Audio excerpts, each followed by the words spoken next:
या देवी सर्वभूतेषु चंद्रघंटा रूपेण संस्थिता नमस्तस्यै नमस्तस्यै नमस्तस्यै नमो नमः। नमस्कार, मैं हूं अदिति ओझा। आज नवरात्रि का तीसरा दिन है। नवरात्रि के तीसरे दिन माँ के चंद्रघंटा स्वरूप की पूजा की जाती है। माँ चंद्रघंटा माँ दुर्गा की तीसरी शक्ति मानी जाती हैं। पौराणिक कथाओं के अनुसार माँ चंद्रघंटा ने घंटों की टंकार से असुरों का नाश किया था।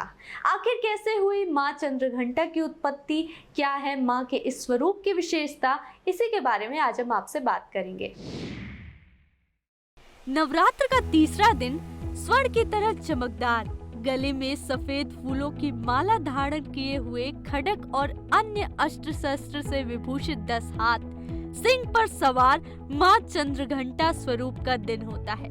मान्यताओं के अनुसार माँ चंद्रघंटा को परम शांतिदायक और कल्याणकारी माना गया है। माँ चंद्रघंटा के मस्तिष्क पर घंटे के आकार का आधा चंद्र है, इसलिए इन्हें चंद्रघंटा कहा जाता है। मान्यता है कि माता रानी का चंद्रघंटा स्वरूप भक्तों को निर्भय और सौम्य बनाता है। माँ चंद्रघंटा का मंत्र होता है पिंडज प्रवरारूढ़ा चंद्र को पाष्ट कैयुर्ता प्रसादम तनुते महम चंद्र घंटेति विश्रुता, अर्थात श्रेष्ठ सिंह पर सवार और चंडकादि अस्त्र शस्त्र से युक्त माँ चंद्रघंटा मुझ पर अपनी कृपा करे। अब आइए जानते हैं कैसे हुई माँ चंद्रघंटा की उत्पत्ति। पौराणिक कथाओं में बताया गया है कि माँ दुर्गा ने माँ चंद्रघंटा का रूप तब धारण किया था जब असुरों का आतंक स्वर्ग पर बढ़ने लगा था। असुरों के स्वामी महिषासुर देवराज इंद्र का सिंहासन प्राप्त करना चाहते थे और स्वर्ग लोक पर अपना आधिपत्य जमाना चाहते थे, जिसको लेकर महिषासुर का देवताओं के साथ युद्ध चल रहा था। देवतागण परेशान होकर ब्रह्मा, विष्णु और महेश के पास पहुँचे।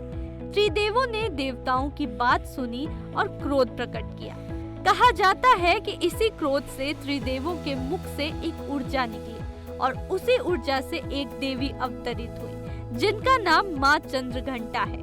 देवी को भगवान शंकर ने अपना त्रिशूल, विष्णु ने अपना चक्र, इंद्र ने अपना घंटा, सूर्य ने अपना तेज और तलवार और सिंह प्रदान किया। इसके बाद माँ चंद्रघंटा ने महिषासुर का वध किया और देवताओं और स्वर्ग लोक की रक्षा की। माँ चंद्रघंटा के पूजा करते समय कुछ विशेष बातों का ख्याल रखना चाहिए, जैसे माँ का पसंदीदा रंग, फूल, भोग आदि। माँ चंद्रघंटा का प्रिय रंग सुनहरा या पीला माना जाता है। इसके चलते पूजा में इस रंग के वस्त्र पहनना बेहद शुभ होता है। इसके अलावा माता को सफेद व पीले गुलाब के फूलों की माला अर्पित की जाती है। माँ चंद्रघंटा को तिलक लगाकर भोग चढ़ाया जाता है। भोग में केसर की खीर या दूध से बनी कोई भी मिठाई खिलाना बेहद शुभ होता है। पंचामृत और चीनी मिश्री का भोग भी माता को लगाया जा सकता है। ऐसा करने पर माँ प्रसन्न होती है। मान्यता है कि माता रानी का चंद्रघंटा स्वरूप इंसान को सौम्य और निर्भय बनाता है। माता की पूजा करने से न सिर्फ रोग दूर होते हैं, बल्कि जीवन में इंसान सफलता के मार्ग प्रशस्त करता है। यही नहीं, माता के इस रूप की उपासना करने से जीवन में सभी मनोकामनाएं पूर्ण होती हैं। अभी के लिए बस इतना ही। फिर हाजिर होंगे धर्म से जुड़ी कुछ और रोचक जानकारियों के साथ। तब तक जुड़े रहिए हमारे साथ और देखते रहिए खबर फास्ट। नमस्कार।